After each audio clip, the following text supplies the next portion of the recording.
She didn't pull me aside. She just leaned across the register, quiet, fast, and said 7 words. "Don't wait until June to do this." And then she kept scanning my groceries like nothing happened. I almost walked out without asking, but I turned around, waited until her lane was clear, and she talked to me for nearly 15 minutes in the break area behind the customer service desk. She's been with Walmart 14 years, night shift supervisor. She knows every delivery driver by first name and reads the distribution reports before the store manager does. What she told me changes how I'm grocery shopping for the rest of this year.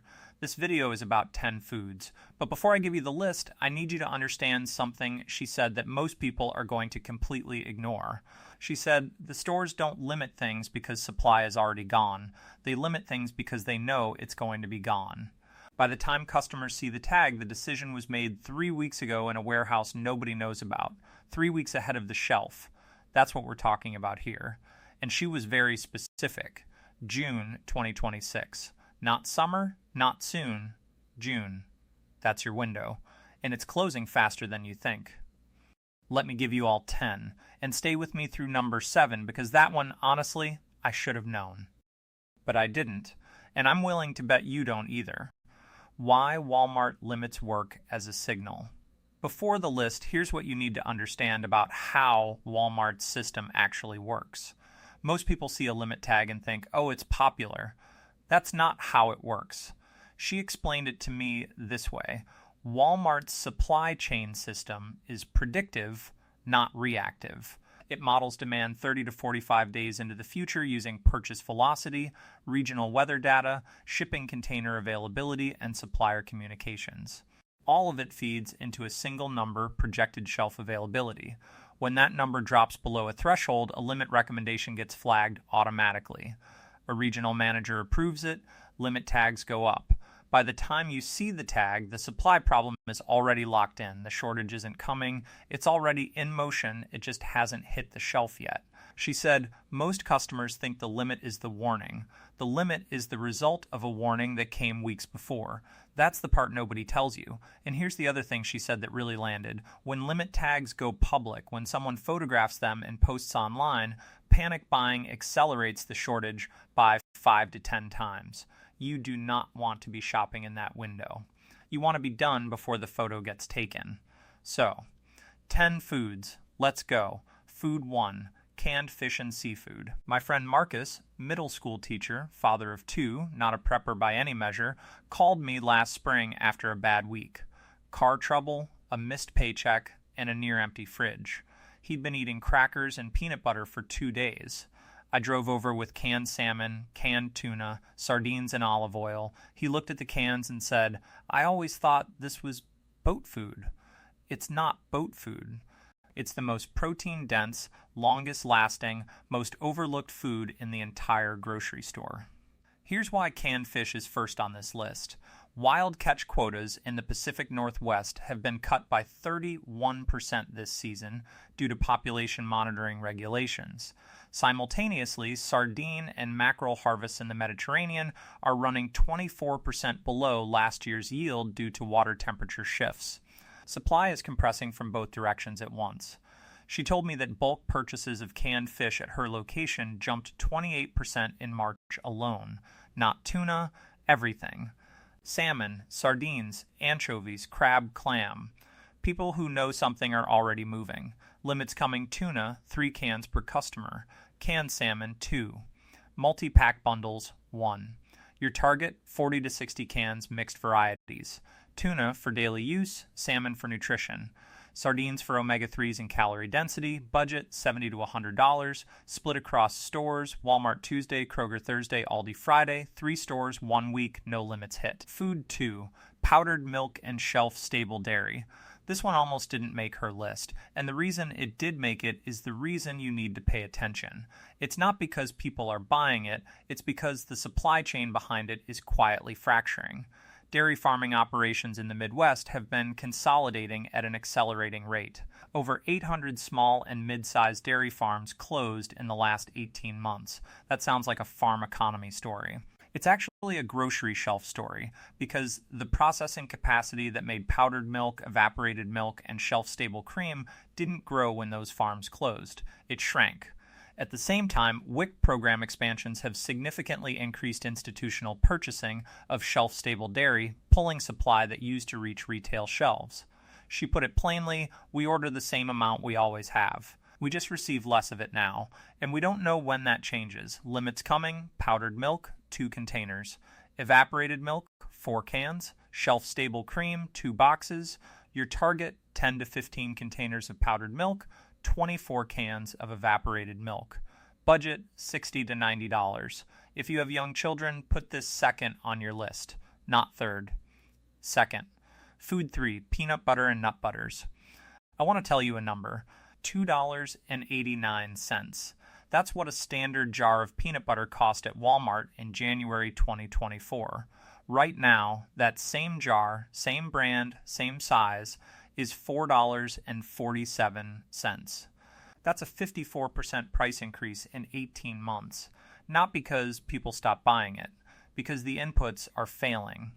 Peanut crops in Georgia and the Carolinas, which together produce about 40% of U.S. commercial peanuts, saw significant losses over the last 2 growing seasons from drought stress and early frost.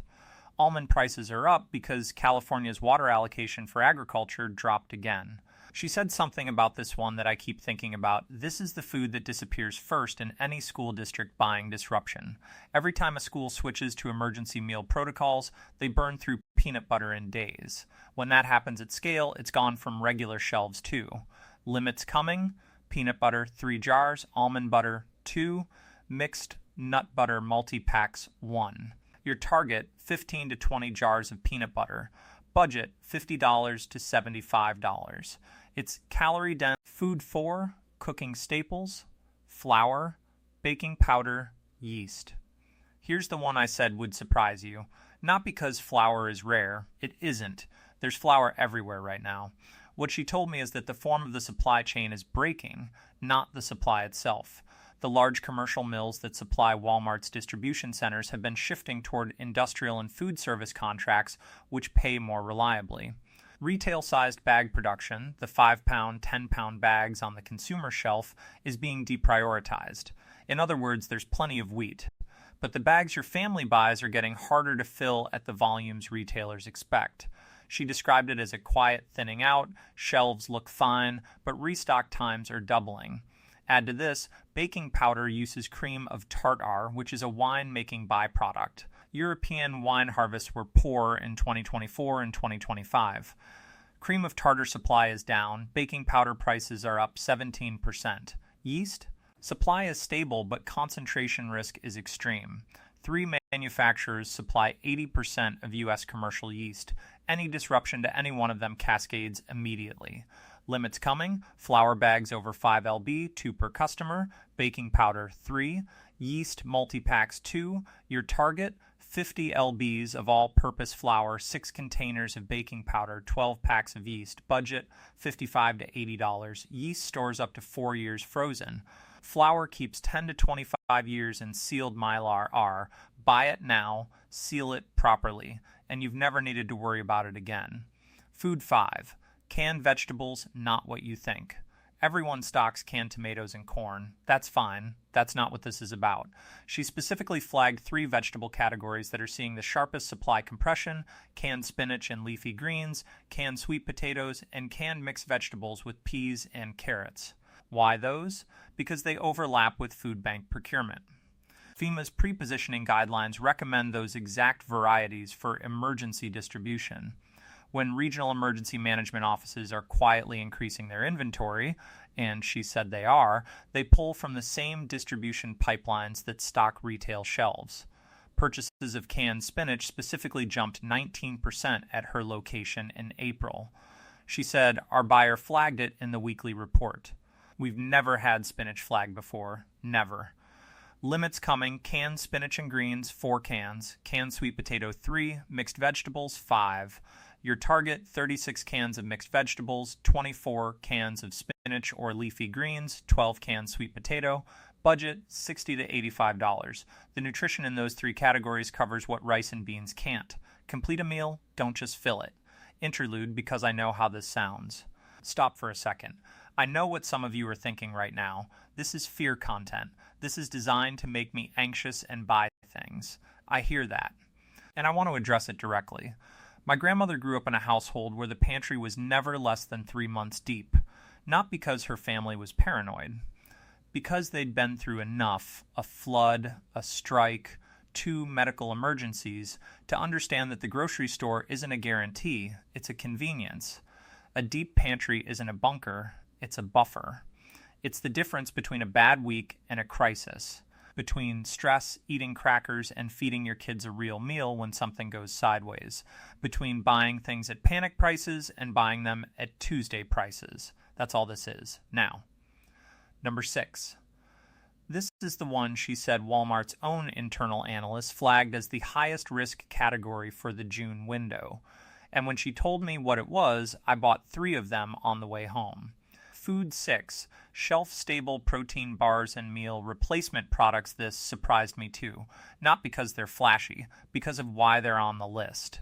Protein bars, meal replacement shakes, and high-calorie shelf-stable snacks, the kind with 20-plus grams of protein, are getting caught in a 3-way squeeze.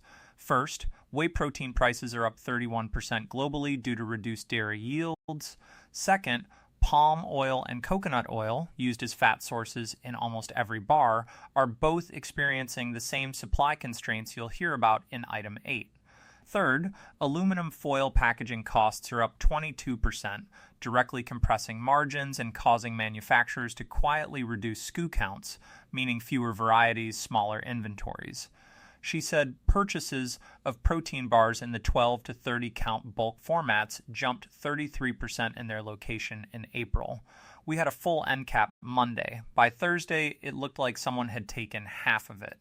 Limits coming: bulk box formats, 2 per customer; single bar multi-packs, 3. Your target, 10 to 15 boxes of mixed protein bars. Budget, $80 to $120. These aren't luxury items in a disruption. They're 200 calorie, zero prep, no refrigeration meals. Per calorie, per dollar, per square inch of storage space, they may be the most efficient food on this entire list. Food 7. Apple cider vinegar and fermented pantry staples. Here's the one I said you probably don't see coming. Apple cider vinegar. Soy sauce. Hot sauce. Worcestershire. The condiment aisle. She said she'd never expected to be flagging the condiment aisle in a supply warning. Neither would I. But here's what's actually happening. Glass bottle manufacturing in the U.S. is operating at 94% capacity. That's the highest utilization rate in 40 years.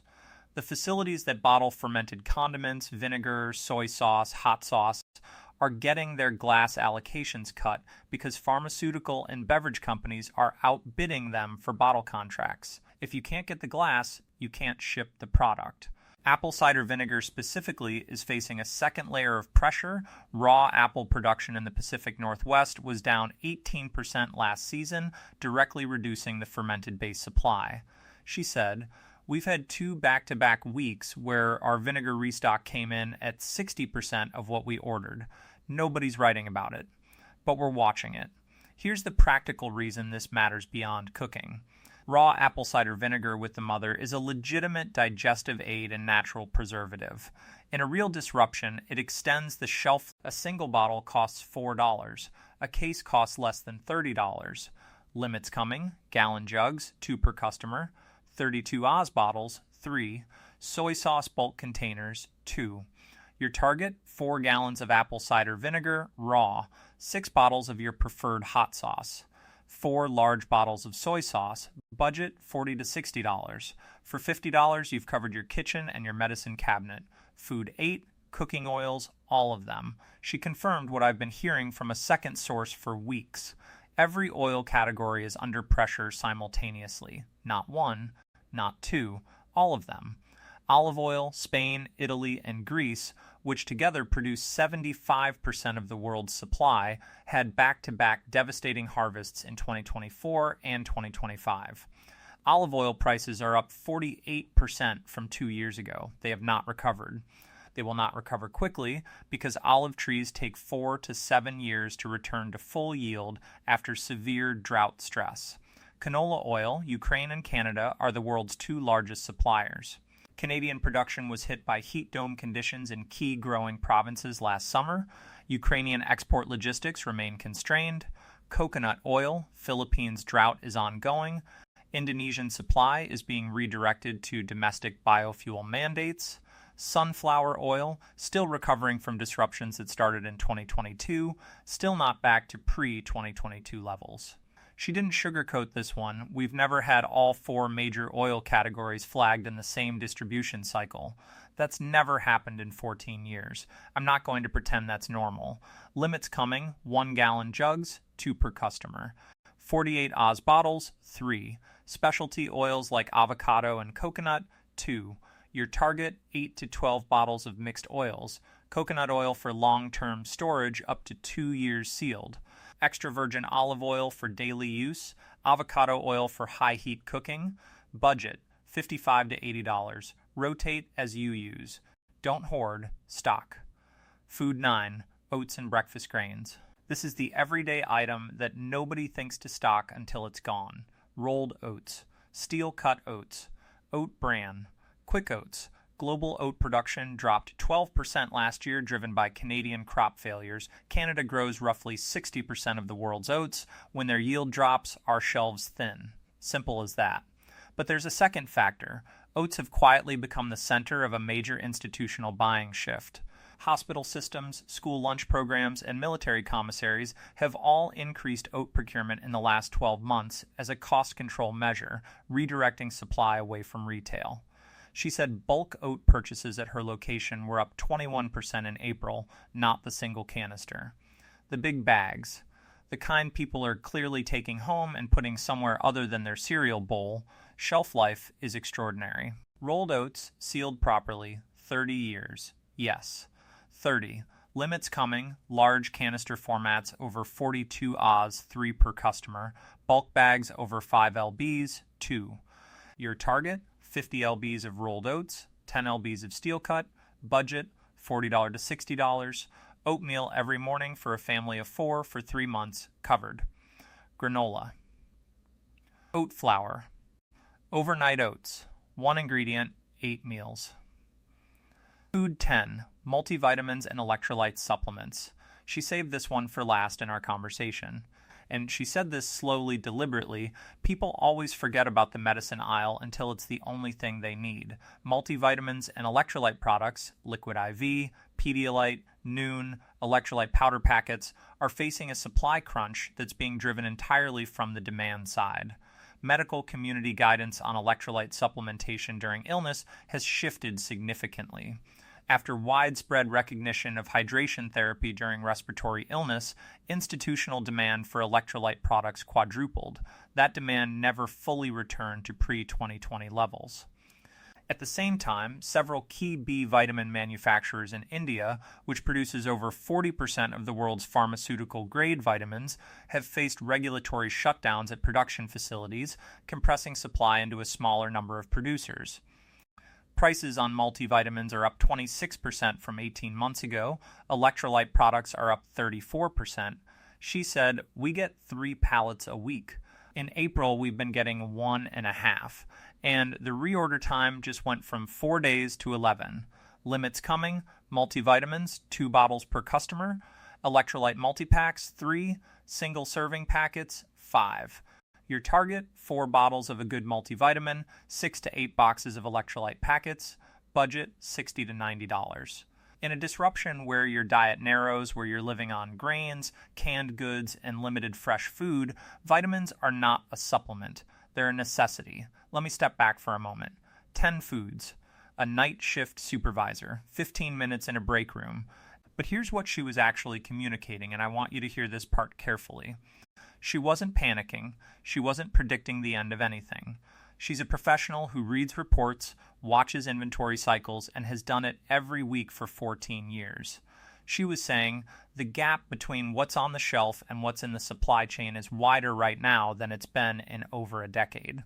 That gap fills fast, usually too fast for regular shoppers to get ahead of. When the shelf gap becomes visible, when limit tags go up, 3 things happen in sequence. Someone photographs it, it goes viral, and then the shortage the store was managing becomes the shortage nobody can manage. You cannot shop rationally in that environment. I've seen it, you've probably seen it. Her parting words were quiet, the same way she started. The families that are okay are always the ones who did this weeks before anyone else thought to.